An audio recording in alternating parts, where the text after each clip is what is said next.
Dangerous Radio, number 4. Mic is hot. We are live. Okay, we're not live. I don't think that matters too much, though. I've decided to stay here for a while at Parts Unknown, so I'm still in my hotel room at Parts Unknown, hanging out by my window, watching the traffic go by, so you might hear some traffic, but that's okay. It gives you that realistic feel. Again, that's journalism, man. Anyway, welcome to a very special edition of Dangerous Radio, and I'm your host, Dr. Thomas E.Gunnz, the Dangerous Brain. And this is a special episode because I recently struck a deal with the offshoots, and I'm told they want to pick up my show on their network. I just have to get through a little bit of red tape first, and that red tape is in the form of Trey Mack, who hasn't been plugging my show the way I've been plugging his show, and for some reason has an issue with my show being anywhere near his. So there's a little contract issue with that. I'm sure we'll get past that once the lawyers chew it up and vomit out a nice little contract. Maybe I can get my organic grape water and Snickers bars with the nuts taken out. I don't eat nuts. They're from the devil himself. Anyway, let's get right into the ugliness here, shall we?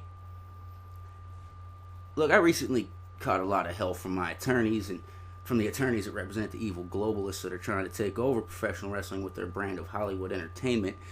That's what you want to call it. It's because of this that I'm going to cover the recent pay-per-view for them on my show and may even say something nice about them, but let's not push it.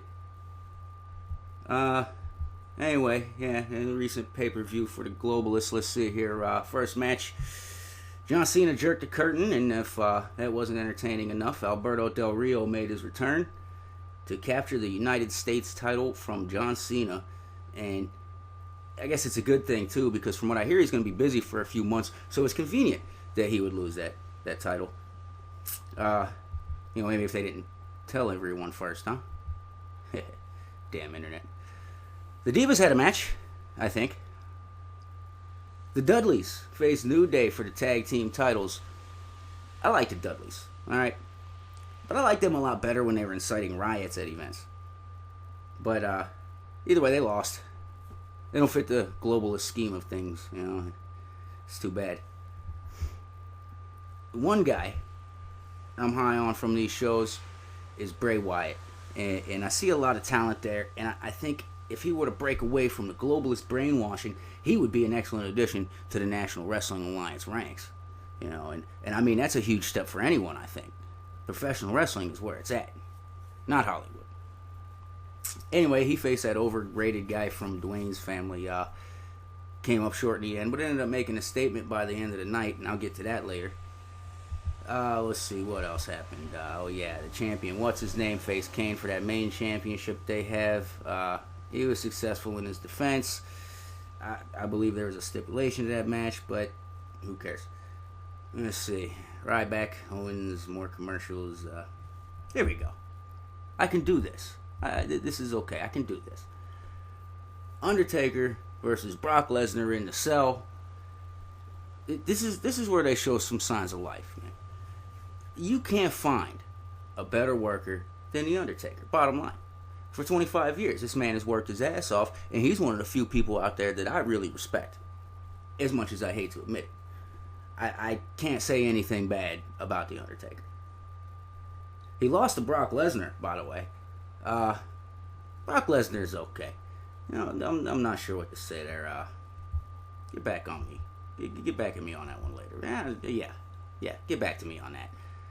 Let's see, after the match, actually, which was a pretty good match, I was okay with that, in my opinion. It was an alright match, and the Wyatt family showed up and seemed to kill The Undertaker, so I guess he's dead. That it? Hey, there you go, people. I did it. I covered those guys. I'm gonna go take a shower now.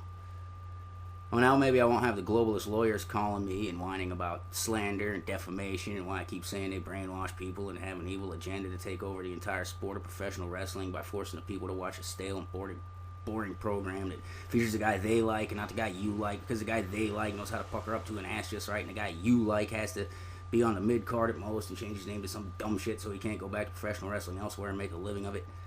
Those used to be wrestlers, damn it. They're still wrestlers to me, damn it. See the way I flip that on them?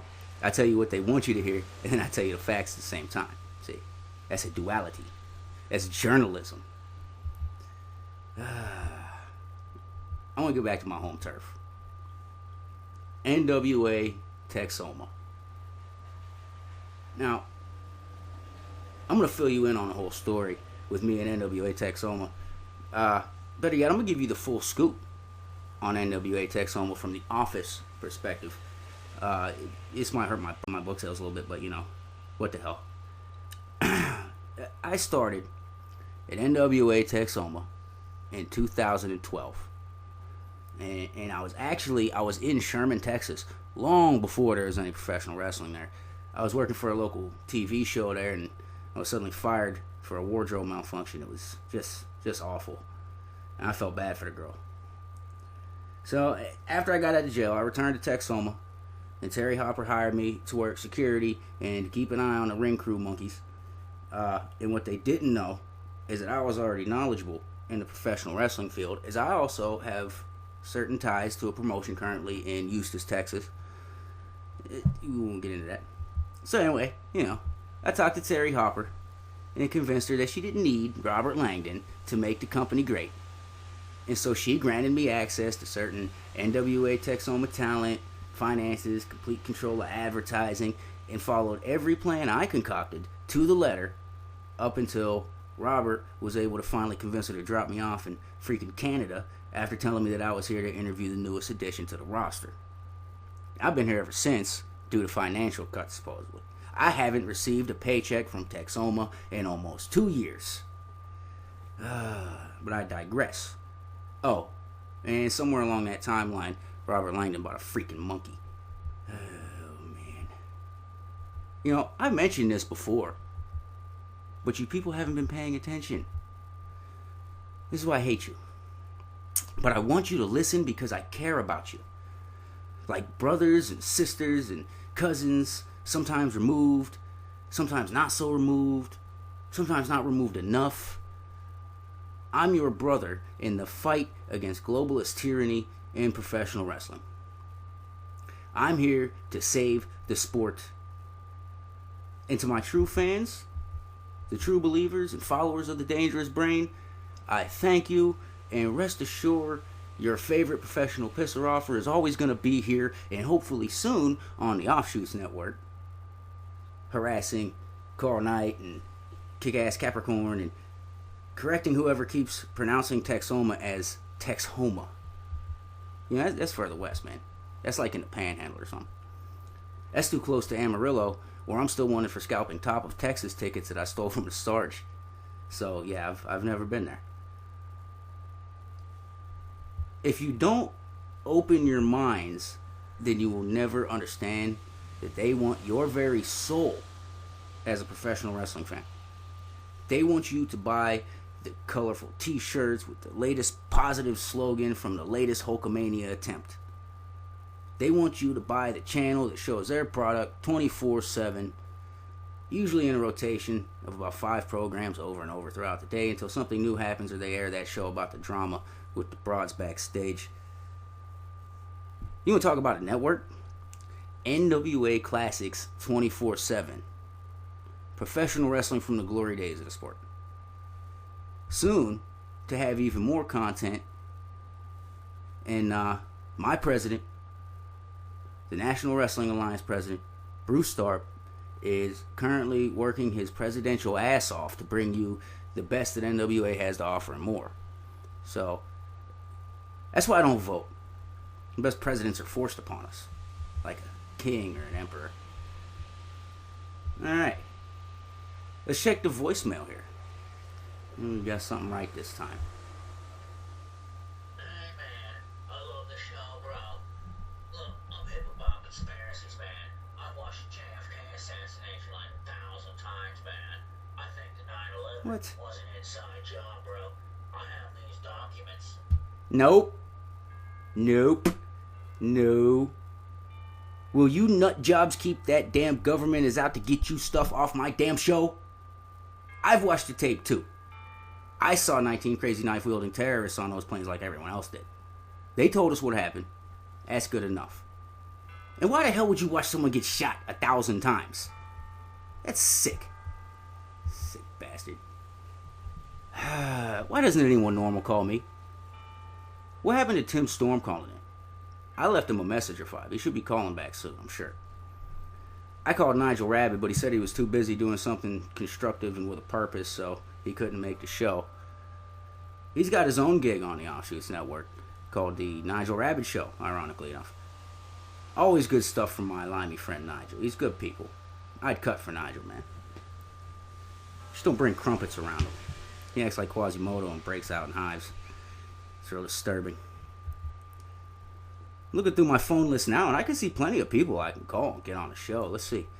There's Mike Fox, Bree, APOC, Jake Logan, Terry Hopper, Robert Langdon, Robert Langdon's aunt, Robert Langdon's dentist, Robert Langdon's family doctor, Robert Langdon's proctologist, Jerome Daniels. I'll just start at the top and work my way down, I guess.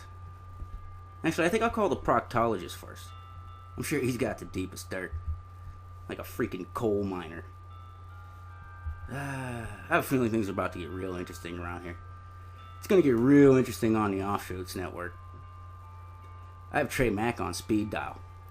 I bet I can get Carl Knight and Kick-Ass Copernicus to jump to my show like I was Bischoff with Ted's wallet. We'll just have to see. I'm the guy that your favorite wrestler hates, but knows who I am, and that's all that matters. One day, you, the fan, and the promoters, and the bookers, and the talent will see the light and follow the dangerous brain into nirvana. Trust me on this. I'm a doctor of journalism. I know these things. I have seen the promised land. It was Dallas, 1982. I was spending Christmas Day enjoying cognac and Cuban cigars by the pool at the Marriott. I heard a roar from downtown, and I heard the sound of steel against flesh and bone. Since that day, I knew what I had to do. That's the show. I gave you my all in this one. I told the whole story. I feel clean now. You know, like I had a bath or an enema. I'm gonna keep harassing offshoot staff till I get my own show. It means I'll have more content for episode 5, which, by the way, is a very special episode because it's the 5th episode, and apparently 5s are important for some reason.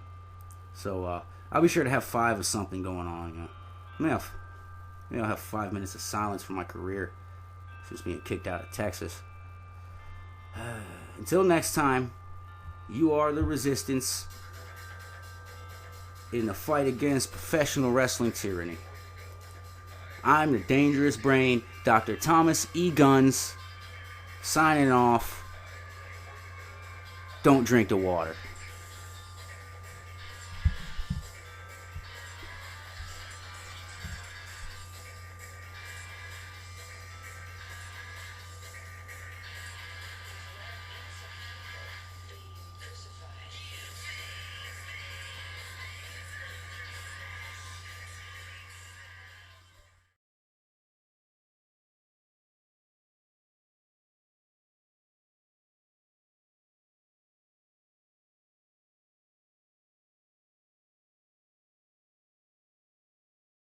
Jesus Christ!